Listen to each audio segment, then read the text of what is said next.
in color. The continuing story of Peyton Place.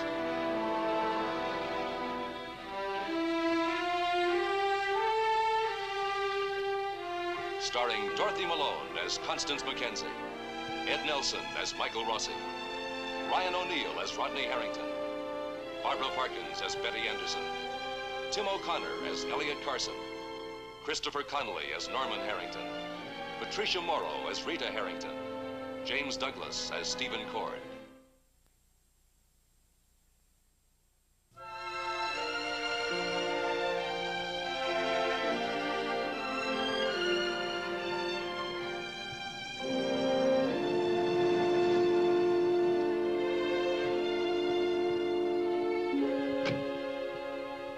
For Elliot Carson, the disappearance of his daughter Allison has been bitterly frustrating. There have been no clues. Allison left without a trace. But last night, Norman and Rita Harrington brought a strange young girl to Doctor's Hospital. Her only possession, Allison's bracelet. Well, Miss Choate, where's the girl? Mr. Carson will be here in a minute. The girl, if you can call her that, bit me. Where is she now? On her way. I had to have 2 nurses in charge. I'm only sorry I couldn't leave an armed escort as well. You know, this is the first time in all my years in this hospital that anything like this has happened. I'd watch myself around her if I were you. Well, thank you, Miss Choate. I will. I've met her. She's vicious. The girl will be right along. Good morning, Mr. Carson. Sure. What do you mean, the girl is coming into the office here? Yes? You know, I still can't believe it, Mikey. You're absolutely certain it's the same bracelet I gave Allison. I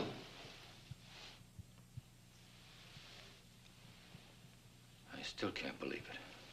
It's hers, isn't it? Je vais sur ceux que j'aime. I watch over those I love. I've lost a few nights' sleep over that, I can tell you. I bet you have. What do you know about the girl? Well, nothing really. The police put out a bulletin on her last night, and I heard about her on the news this morning, so we should know something soon. Where did she get this?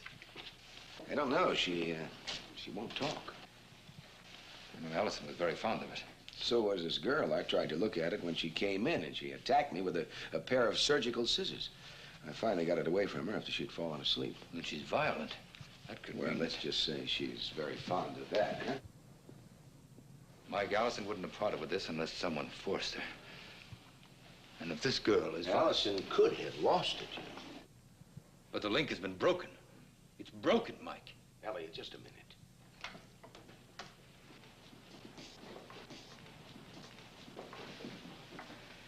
I don't want to see you anymore. Well, you feel any better now that you had your sleep? I wasn't tired. Gave me something and I had to sleep. Bring her over here so we can talk, huh?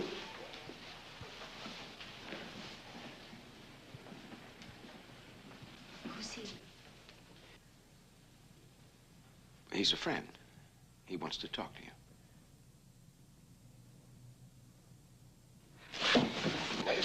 Wait a minute, stop it. Oh, get your hands off me. Hey, come on. Please let me alone. Nobody's going to hurt you. Let her go, let her go. It's necessary, Just let Mr. her go. Carson. It's all right.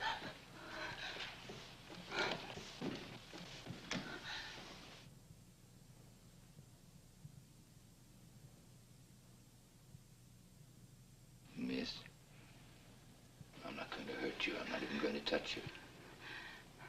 Who are you? A doctor? No, I'm just a man with a daughter about your age. She had a bracelet that had something very special written on it.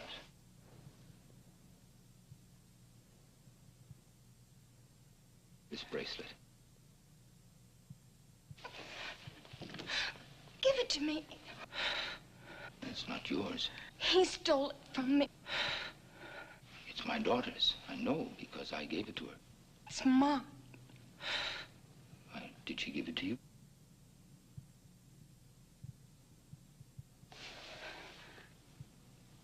Do you want to tell me where you found it?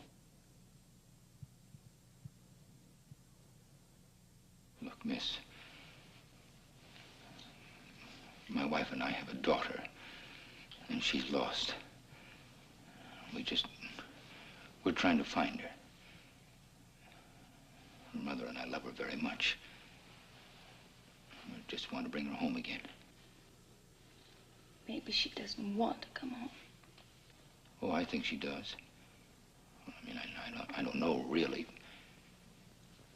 We don't know anything about what happened to her, you see. And we haven't had any trace of her at all until you were found with her bracelet. It's mine. Well, if she gave it to you, then you should have it. Did she give it to you? Miss, did she give it to you? Miss, how did you get this? Elliot. I've got to find out, Mike. She's frightened. So are we. Listen, miss.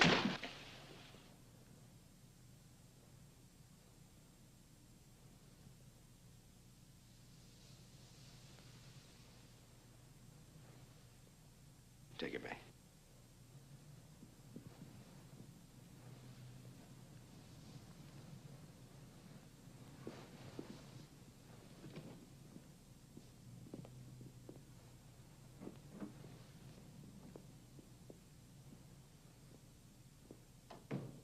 I am frightened, Mike. What did she do to Allison? We can't find out now. We have to find out. I know, Elliot. I'm going to try. You've helped me. Helped you? Yes, you got her to talk. She didn't say anything. Where? I know. What is she, Mike? She's a young, frightened girl. Vicious? I don't think so. Frightened of whom? Or what? And does it have anything to do with Allison? What do you think?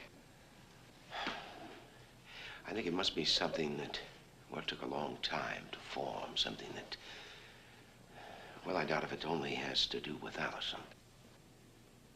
I'm going over and talk to the police. They sent a car out to that cabin where Norman and Rita found the girl. There's just got to be another clue. Elliot, we're going to release Constance from the hospital. I forgot all about that for the moment. Listen, do me a favor and don't say anything about this to Connie right now. Today is her day to be happy. All right. That girl, that strange, strange girl.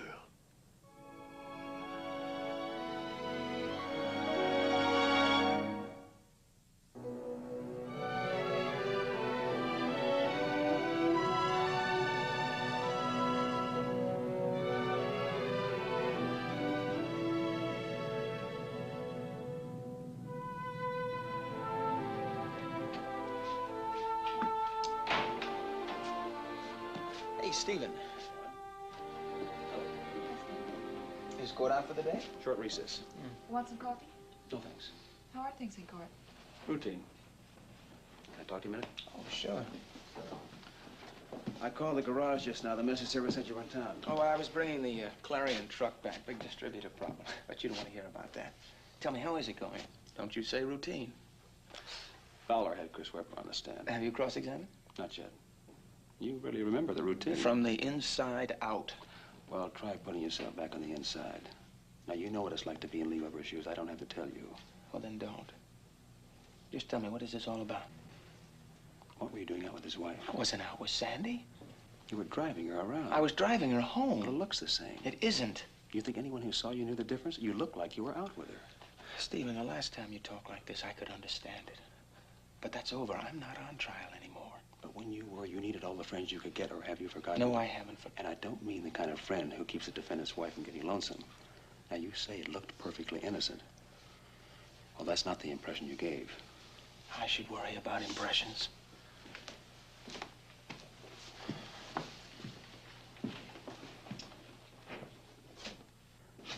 guess you're joining ranks with my client's brother to settle this case?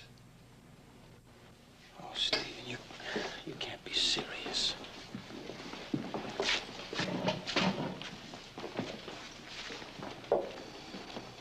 I know your personal attitude toward Lee. Look, so I don't have a lot going for the guy, but that doesn't mean I don't want him to get a fair trial. Well, then give him a break. This is a small town. You know how gossip can get around. Okay, you're right. I'm sorry. But it isn't that simple. You can't do something like this and brush it off with an apology. Now, Lee's brother has turned against him. He's got enough of an uphill battle to save his neck without starting a lot of public talk about his wife having ditched him. Stephen, I'm not starting anything. All right, I don't expect you to give him a hand, but just don't kick him in the face. Stephen, you're really working for this guy, aren't you? I'm his lawyer. Oh, you always say something like that as though that explains it. It does. He's accused of killing your sister. Look, Rod, let me explain something to you, in case it slipped your mind. This hearing is to determine whether Lee Weber is to be put on trial legally. That means indicted for the murder of Ann Howard. All right, I dig all the formalities. But what do you want out of this? I want to find out how she died. Suppose you find out Lee Weber did kill her. You know it could be Lee. Yes. It could be. What'll you do then? Stephen.